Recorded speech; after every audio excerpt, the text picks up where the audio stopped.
السلام عليكم ورحمة الله وبركاته. أهلا بكم معكم قناة علم الكورية. آسف جدا على الفترة اللي فاتت اللي غبت فيها، ولكن إن شاء الله بمعنويات وحاجات حلوة إن شاء الله معكم.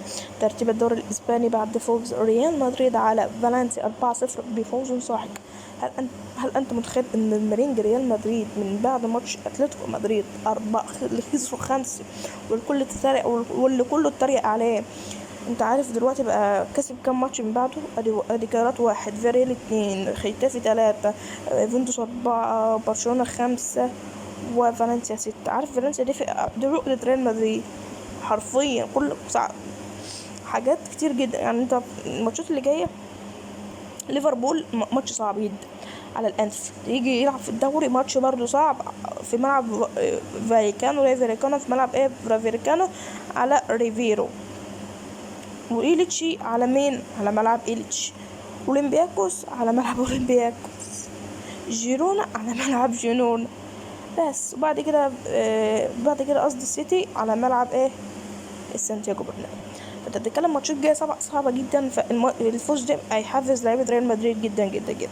اسف طولنا على الريال، فنخش تاني ماتش كان ريال سوسيداد اتلتيكو بلباو 3-2 لريال سوسيداد. بعد ما كان كسبان وكان هيعمل عليهم منتدى، ولكن جون في اخر دقيقة من صناعة اوريا زبال. اتلتيكو مدريد برضو يعني كسب 3-0 بفوز واداء، وفيريال كسب 4-0 على ريال فيجو. بعد فوز ريال مدريد واتلتيكو مدريد اليكم ترتيب الدوري الاسباني. ريال مدريد الاول ب30 نقطة، فرق 8 نقط عن برشلونة، بس لما برشلونة يلعب بكرة فهيبقى فرق كام نقطة؟ هيبقى فرق 5 نقط لو برشلونة كسب. تمام. عفوا تاني فريق فيريال ب23 نقطة، التالت برشلونة 22، الرابع شفت لكم اتلتيكو ده دخل اهو 22 نقطة، الخامس اسبانيول ب18 نقطة، ختافي مفاجأة المفاجآت بالمركز السادس ب17 نقطة، ولكن ريال ب16 نقطة، ولكن لسه هيلعب لسه بكرة مع ريال مايوركا.